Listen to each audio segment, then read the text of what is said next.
دین کی پناہ حسین ہے، کیا حسین ہے،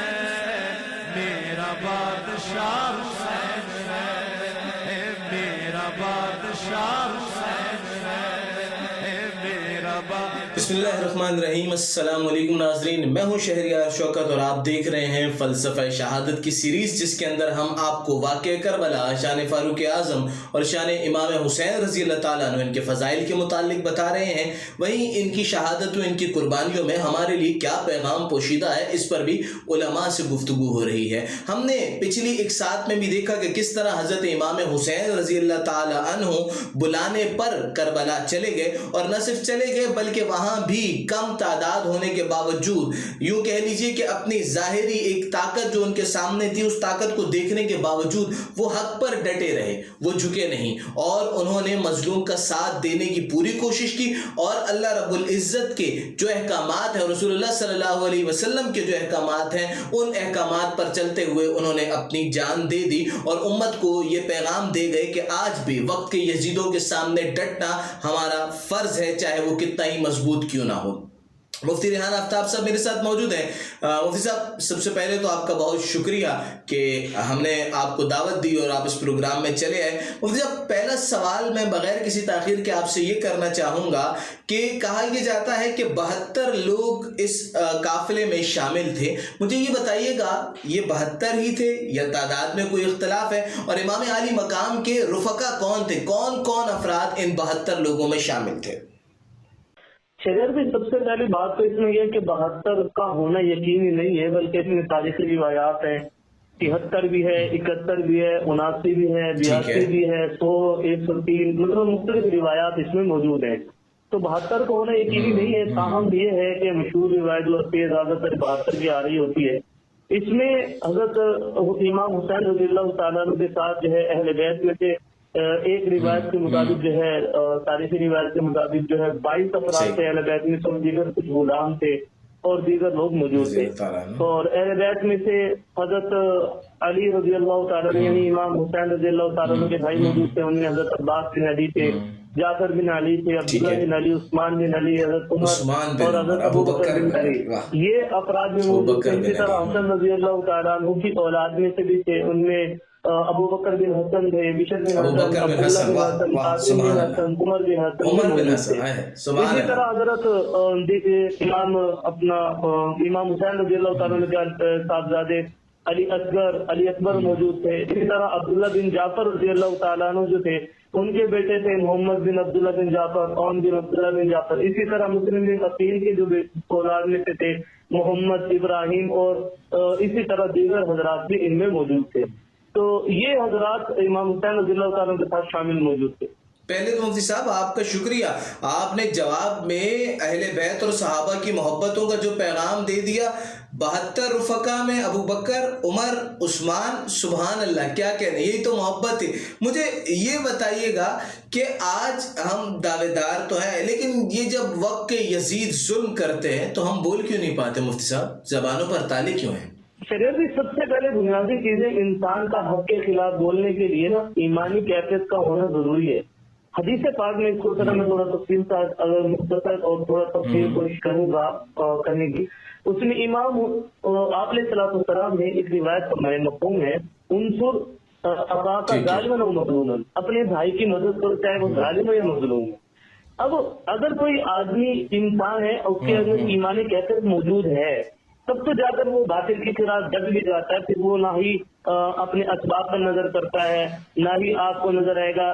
یعنی اس کے پاس دیگر قوت موجود ہوگی تو بولے گا، بلکہ ایک ایمان ہوگا جس کی بنیاد پر انسان ڈٹ جاتا ہے۔ جیسے صحابہ کرام رضوان اللہ تعالیٰ عنہم کی زندگی سے بہت سارے واقعات مل جائیں گے۔ بدر کے اندر آپ کے پاس اسباب بھی نہیں ہے، آپ کے پاس فوج بھی نہیں ہے، اسلحہ بھی نہیں ہے، لیکن چونکہ باطل کے مقابلے میں ڈٹنے کا حکم تھا، اللہ کی طرف سے حکم تھا، تو ڈٹ گئے۔ اور پھر جب ڈٹ جاتے ہیں تو پھر اس کے بعد مدد آتے ہیں، لیکن یہ آتا کبھی ہوتا جب انسان کی ایمانی کیفیت بنی ہوئی ہوگی۔ اس کی مثال ایسے ہی ہے، اگر کسی آدمی نے دوسرے حدیث سے شاہ فیصل جانا، اس کو 10 لیٹر یا 5 لیٹر پیٹرول چاہیے، گاڑی تو اس کے پاس اچھی والی موجود ہے لیکن 5 لیٹر پیٹرول موجود نہیں ہے، منزل مقصود تک نہیں پہنچ پائے گا۔ اسی طرح کوئی انسان ہے ظالم کے خلاف کھڑا ہو جائے، باطل پر کے خلاف ڈٹ جائے، اس کے لیے اتنا ایمان کا ہونا ضروری ہوتا ہے جو اس کو اس قابل بنا دے کہ باطل کے خلاف ڈٹ کر اس پر استقامت کرے، جیسے امام حسین رضی اللہ تعالیٰ عنہ اور آپ کے رفقا نے کر دکھایا۔ اچھا حضرت یہ بھی فرمائیے گا کہ اسباب نہیں ہیں، اور صورتحال یہ ہے کہ آج کے دور میں بھی کوئی ایک فرد اگر وقت کے یزید کے خلاف کھڑا ہو جائے تو باقی کوفے والوں کی طرح پیچھے سے بھاگ جاتے ہیں، تو ایسی صورتحال میں کیا آواز بلند کرنی چاہیے؟ کوئی مصلحت، کوئی مفاہمت، یا اللہ پر بھروسہ بس کافی ہے، ایمان کا تقاضا ہے؟ دیکھیں اس میں نا دو چیزیں ذہن رکھیے، جو میں نے پہلے ایک روایت بتائی ہے، ان کو افاق ظالم و مظلوم، اگر کوئی انفرادی طور پر ظلم کر رہا ہوتا ہے تو اس وقت میں اس کو کسی نہ کسی درجے میں ختم کیا جا رہا ہوتا ہے، روکا جا سکتا ہوتا ہے، لیکن اگر ایک ریاستی طور پر کہیں یا پھر ایک اجتماعی طور پر ظلم کی قیادت بنی ہوئی ہوتی ہے تو اس وقت میں دیکھنے کی ضرورت ہے کہ کس درجے میں اس کے اندر استعداد اور طاقت موجود ہے جس کی بنیاد پر ایک پر اس کو روک سکے۔ اگر تو ایمانی درجہ بہت اعلیٰ درجے کا ہے، جیسے مسلم بھی ڈٹ گئے تھے اور اس کے بعد امام حسین رضی اللہ تعالیٰ عنہ سامنے ہزاروں کا لشکر ہے پھر بھی ڈٹ گئے ہیں، حق پر اور باطل کے خلاف ڈٹے رہے ہیں، تو فبیہا۔ لیکن جو دور حاضر کے اندر جو کیفیات بنی ہے اس میں ایک روایت آپ علیہ السلام کی ہے کہ اگر ہاتھ سے استعداد ہے روکنے کی تو ہاتھ سے روکے، اگر ہاتھ سے نہیں زبان سے روک سکتا ہے تو زبان سے روک لے گا، اگر اتنا بھی نہیں ہے تو دل سے برا سمجھے گا۔ تو اگر آپ کے اندر اتنی استعداد ہم کو کسی میں موجود ہے کہ وہ باطل کو روک سکتا ہے تنے تنابی، تو اس کو ڈٹنا چاہیے۔ یہ کسی طرح بھی حل نہیں ہے کہ انسان جو ہے تھوڑا سا ظالم کو طاقتور دیکھا یا کسی طریقے سے خاموش ہو جائے، لیکن اس میں ایک بات ذہن میں رکھیے گا، یہ بات بھی بڑی واضح ہونی چاہیے، یہ جو لفظ ہے کہ آپ دل سے برا سمجھے، اس کا مطلب ہرگز یہ نہیں ہے کہ بولے ہی نہیں، اس کا مطلب یہ ہے کہ جہاں پر اس کا دائرہ کار ہے اسی میں اس کے خلاف اس کی کمپین چلائے، چاہے وہ احتجاج کی صورت میں دور حاضر میں ہے یا سیاسی بصیرت کے اعتبار ہو، لیکن چپ رہنا اس کا حل نہیں ہوتا۔ دوسری بات یہ کہ انسان اگر حق پر ہوتا ہے، جیسے قرآن میں جا حق وذاق الباطل، حق آتا ہے تو باطل جاتا ہے، لیکن حق والے کے جمنے کے اوپر ہے، مطلب استقامت پر ہے۔ ابراہیم آدم علیہ السلام تنے تنا تھے، شیطان مقابلے میں آ گیا، اسی طرح موسیٰ علیہ السلام میں ان کے مقابلے میں فرعون آ رہا ہے، ابراہیم علیہ السلام میں نمرود آ رہا ہے، آپ علیہ السلام تنے تنا جب آ رہے ہیں، باطل کے خلاف کمپین شروع کی ہے، دعوت شروع کی ہے آپ علیہ السلام نے، ابو جہل ہو گیا، ابو لہب ہو گئے، کتنے لوگوں نے سامنے آ کر اس کے اندر مد مقابل آئے ہیں، اور نتیجہ یہ نکلتا ہے کوئی بھی انسان جب کسی ظلم کے خلاف کھڑا ہو جاتا ہے تو اللہ کی براہ راست مدد اس کے ساتھ شامل حال ہو جاتی ہے۔ اگرچہ انسان کو بظاہر ناکامیاں نظر آ رہی ہوتے ہیں، لیکن نتیجہ جو آخر میں رزلٹ ہوتا ہے وہ فاتح یہی ہوتا ہے، کامیاب یہی ہوتا ہے، فاتح اور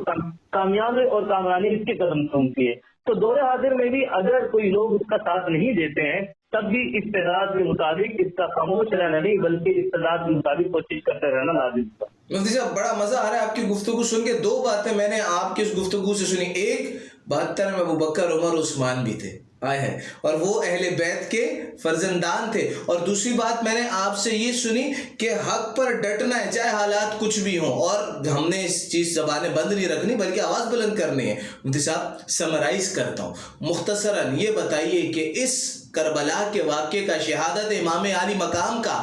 درس کیا ہے، پیغام کیا ہے؟ پیغام یہ ہے کہ انسان کو سب سے پہلے بنیادی طور پر امام حسین رضی اللہ عنہ کی قربانی جو ہمیں دے کر گئی ہے وہ دین کی اہمیت کو ہمیں واضح کرتی ہے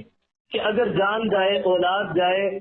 سب کچھ قربان کرنا پڑے، لیکن اللہ کے رسول صلی اللہ علیہ وسلم نے جو دین ہم تک پہنچایا ہے اس میں کمی کوتاہی نہیں آنی چاہیے۔ جیسے کہ امام حسین رضی اللہ عنہ کی ایک شعر ہے نا، وہ اس کا بولتا ہے اسلام جتنا ہوتا ہے ہر کربلا کے بعد، کربلا سے مراد یہ ہوتا ہے کہ انسان کے اوپر مصائب بھی آئیں گے، مشقتیں بھی آئیں گے، لیکن یہ کیا ہے، دین پر جم جائے، استقامت اختیار کرے۔ استقامت پر کیا ہوتا ہے، قرآن مجید میں ان الذین قالوا ربنا اللہ ثم استقاموا تتنزل علیہم الملائکہ، کہ جب انسان یہ کہتا ہے کہ میں اللہ پر ایمان ہے پھر اس پر جمنا بھی ہے، جب جم جائے گا پھر کیا ہوگا، اللہ کی مدد و نصرت اس کے ساتھ آنا شروع ہو جائے گی۔ تو واقعہ کربلا ہمیں ایک چیز تو یہ بتا رہا ہے، یہ واقعہ سمجھا رہا ہوتا ہے کہ دین اسلام کے لیے کسی قربانی سے ذریعہ نہ کیا جائے۔ دوسری بات دین پر استقامت ہے کہ وہ کسی طریقے سے۔ تیسری چیز ہے وہ حق پر کھڑے ہو جانا، باطل کے خلاف ڈٹ جانا۔ اس لیے تو کہا گیا یہ بہترین ایک صورت یہ ہے، ایک بڑے اجر کا کام یہ ہے کہ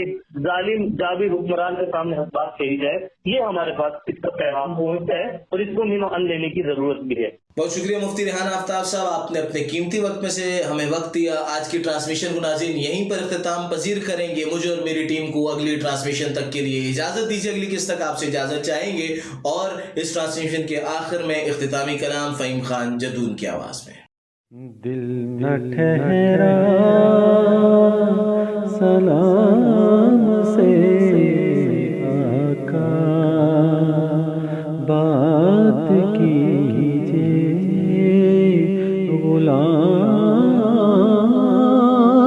غلام سے آقا رنگ لیجئے مجھے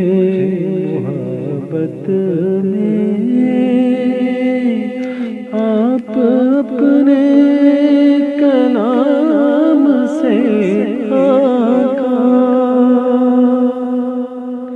دل کے بارے میں حکم صادر ہو، دل کے بارے میں حکم صادر ہو، جب نہ دھڑکے نظام سے آقا سب محمد سلیم ساغر کا ہو، سب محمد سلیم ساغر کا ہے، محمد کے نام سے آقا دل نہ ٹھہرا سلام سے آقا بات کیجئے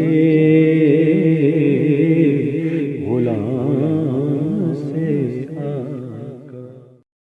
دل نہ ٹھہرا سلام سے آقا بات کیجئے. یہ بات کس قدر رسی جو کہہ گئے معین و دین، یہ دین کی پناہ حسین ہے، کیا حسین ہے میرا بادشاہ حسین ہے، میرا بادشاہ حسین ہے میرا بادشاہ